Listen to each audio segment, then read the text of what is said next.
receiving a lot of questions from clients and customers and realtors and even other lenders as to what's going on in the market, what's happening to rates, what's causing the rates to go up.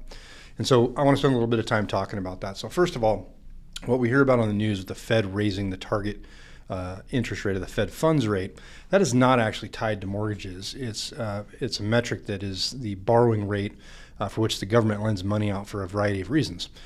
This is important because the cost of money then, sort of filters through the economy in a variety of ways. And the goal of the Fed raising the funds rate is to reduce consumer spending, increase the cost of borrowing to slow down the economy so that we can get inflation under control.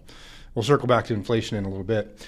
But I want to talk a little bit about what is actually the metric or the thing that we're looking at with respect to mortgage rates. Mortgage rates are tied to the 10-year Treasury.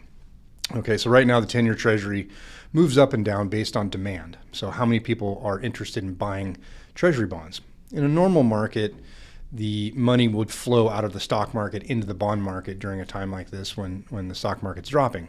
That would typically generally serve to reduce interest rates. Right now, the Fed is trying to push rates up, and they're doing it not only by raising the cost of borrowing from the federal level, they're also doing what's called quantitative tightening. To understand quantitative tightening, we have to go back in time to the recession that was caused by COVID. And at that point in time, the Fed had dropped the rate to zero, which was designed to help spur the economy, but it wasn't enough. And so the Fed engaged in what was called quantitative easing. And essentially, the Fed started buying Treasury bonds from itself. And by doing so, they increased the demand for Treasury bonds, which drove down the yield on the Treasury bonds, which ended up reducing mortgage rates down to the high twos or low threes. Now we have the opposite thing happening. So not only do we have market uncertainty, we have the Fed raising rates, we also have quantitative tightening. And the reason why I point that out is a lot of us aren't even thinking about that. We're only focused on what the Fed's doing.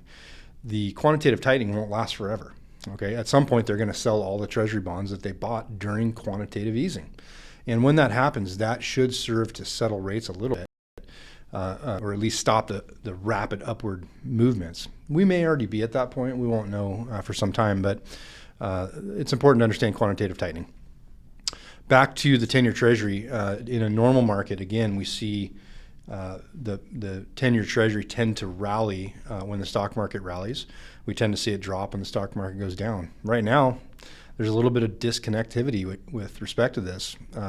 They're not moving in tandem like they typically do. So there's a lot of opposing forces. There's a lot of uncertainty in the market, and it's causing a lot of whipsaw back and forth with respect to mortgage rates, 10-year Treasury rates.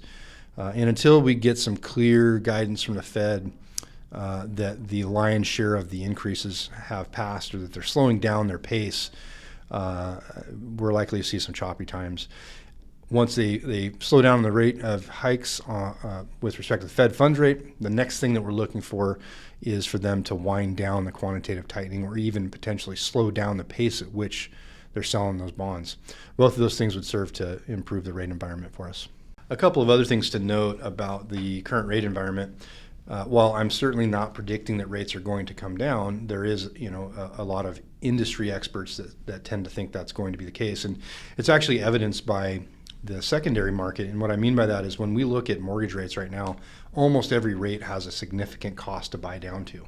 And the reason for that is that the folks in the secondary market that are employed and paid to sort of hedge and make bets on what they think the future holds for us, they believe that the loans that we're originating today are not going to last long enough for them to earn a return on their investment.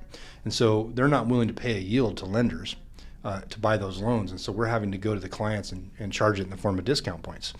So they're betting that rates are going to come down at some point in the not too distant future. That's the best guess that I have as to what's going to happen, but it's certainly not a guarantee.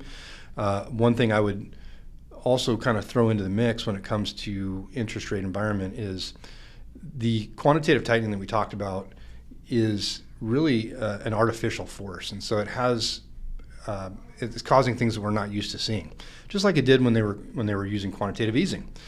we saw rates drop, I think, to a level that was lower than what they expected.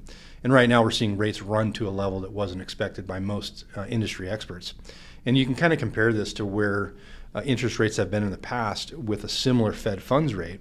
We would have expected to see mortgage rates today, in the low to mid fives. And in fact, we're to the mid sixes now, in some cases even higher, depending on the product. If you found this information helpful, please like, subscribe, and find us on YouTube, and tell some people.